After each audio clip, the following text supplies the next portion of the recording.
Alhamdulillah wassalatu wassalamu ala Rasulillah wa ala alihi wa ashabihi ajma'in. Di video ini kita akan membahas tentang kesalahan prosedur, yakni ketika tidak verifikasi ulang label pengiriman. Kita ganti label pengiriman dan faktur. Nah, peluang tertukarnya label pengiriman dan faktur penjualan ini sangat bisa terjadi pada kondisi-kondisi berikut ini. Nah, kebetulan di hari ini kita punya contoh, ada 2 komplain dari pembeli, yang mana pembeli ini dua-duanya kebetulan komplain pada barang mereka yang tertukar. Nah, di sini pembeli yang bernama Pak Naupal mendapatkan barang yang dipesan Pak Sadewo, dan Pak Sadewo juga mendapatkan barang yang dipesan Pak Naupal. Nah, ini terjadi karena biasanya tertukar antara faktur dan label pengiriman. Walaupun ini juga kadang terjadi ketika di agen pengiriman seperti JNT, mereka mengirimkan atau menempelkan label di barang yang keliru. Barang A ditempel ke label A dikirim ke barang B, label B dikirim ke barang A. Harusnya label A ditempel ke barang A, label B ditempel ke barang B. Nah, kalau itu di luar kontrol kita, itu bisa kita cukup komplain ke bagian agen pengiriman, baik itu JNT, JNE, Si Cepat, dan yang lainnya. Maka ini di luar kontrol, di luar kendali kita. Adapun yang di dalam kendali kita, maka kita bisa mengatasinya dengan mudah. Walaupun di sini kasusnya 2 barang yang tertukar biasanya adalah karena fakturnya pembeli 1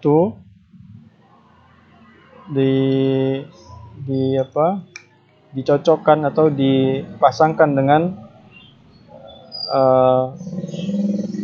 label pengiriman yang pembeli 1 ditempelkan dengan faktur pembeli 2, dan label pengiriman orang kedua ditempelkan ke faktur pembelian orang pertama. Intinya ketukar antara 2 orang di antara faktur dan label pengirimannya. Nah, ini banyak sebabnya. Di antara sebab yang bisa terjadi, peluang tertukarnya label pengiriman dan faktur itu bisa sangat terjadi ketika sedang tidak fokus dan banyak pikiran. Kemudian kurang fit, bisa jadi badannya sedang tidak enak badan, sedang tidak fit, maka tidak bisa fokus juga. Kembali ke yang pertama. Kemudian banyak melamun dan kurang zikir. Ini biasanya berhubungan juga dengan yang pertama. Kalau banyak melamun, jadi nggak fokus sama pekerjaan. Dan kurang zikir. Harusnya kalau banyak waktu buat melamun, bisa diarahkan ke zikir. Kemudian ketika overload pesanan. Ini biasa ketika pesanannya sangat banyak, sampai kewalahan dan keteteran. Kemudian terburu-buru deadline Gojek atau Grab yang tidak sabaran. Biasanya kalau Grab sudah banyak berkumpul terus minta semuanya dipercepat atau diburu-buru, maka ini bikin tidak fokus. Dan peluang terjadinya tertukar di sini sangat besar.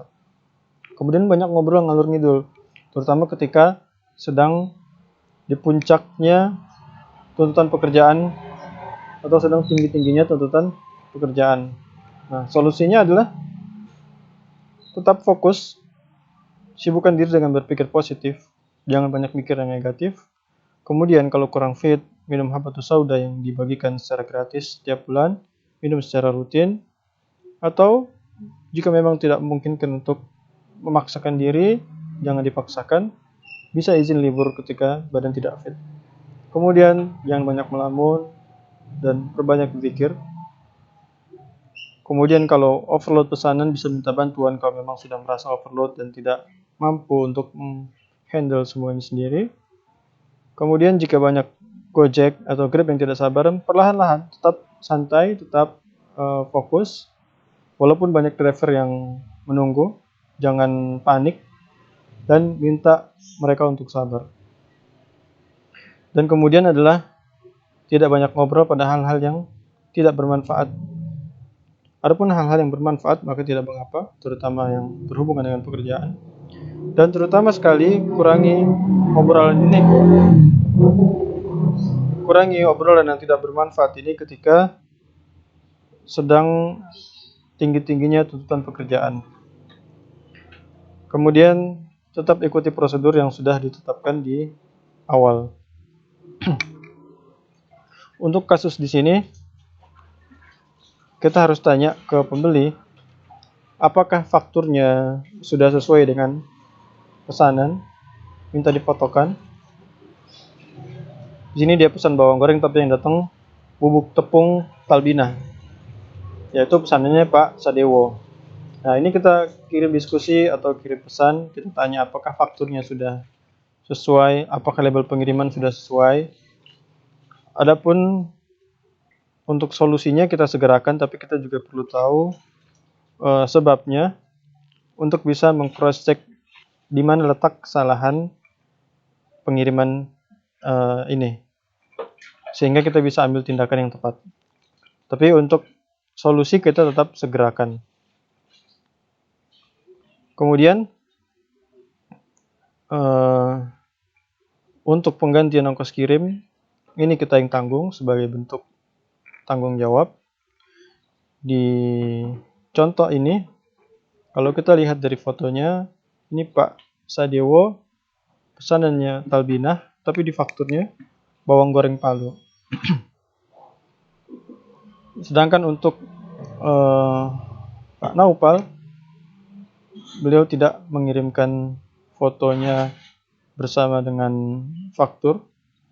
Jadi kemungkinan memang fakturnya tertukar dari sejak pembuatan faktur di admin sales. Nah, kalaupun ini terjadi di bagian admin sales, maka di bagian packing, seandainya mengikuti prosedur pesanan yang sudah ditetapkan, maka seharusnya bisa mencegah terjadinya kasus seperti ini ketika melakukan verifikasi ulang antara alamat label pengiriman dan alamat di faktur. Jadi itu yang pertama. Dan yang kedua,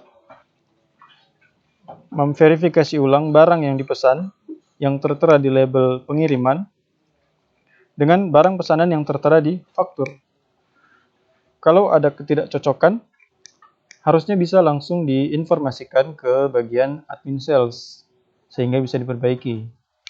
Adapun kalau langsung di packing, langsung bablas, tidak dibaca, tidak diverifikasi, maka yang seperti ini akan memunculkan peluang terjadinya kesalahan pengiriman seperti ini. Dan ini sudah biasa terulang ketika prosedur tidak diikuti dengan baik. Dan sebenarnya tujuan prosedur dibuat itu agar menghindari hal-hal seperti ini. Jadi semoga kasus seperti ini tidak lagi terjadi dengan disiplinnya mengikuti prosedur-prosedur yang sudah ditetapkan.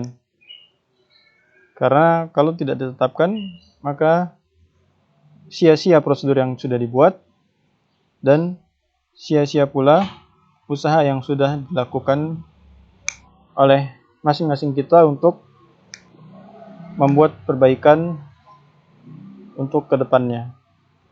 Maka diharapkan di kasus ini semua pihak ikut andil untuk memperbaiki. Jadi kalaupun ada kesalahan di admin sales, di bagian verifikasi harus cek ulang. Kalaupun di bagian verifikasi juga teledor, maka terakhir di bagian packing juga harusnya bisa membantu verifikasi ulang, dan di antara tujuan berlapisnya pemeriksaan seperti itu untuk menghindari kesalahan bertingkat. Karena nggak mungkin setiap orang keliru di waktu yang sama. Ketika satu orang keliru, kemudian orang yang lain di level berikutnya bisa memperbaiki.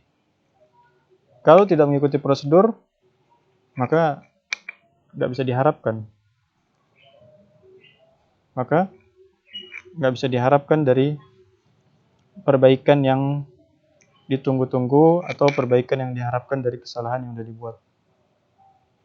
Barakallahu fikum, semoga kasus seperti ini nggak lagi terjadi.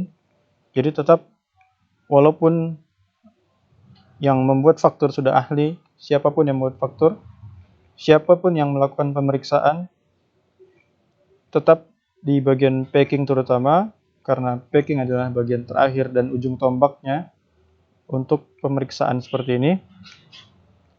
Tetap lakukan prosedur, tetap periksa dengan hati-hati, karena ini adalah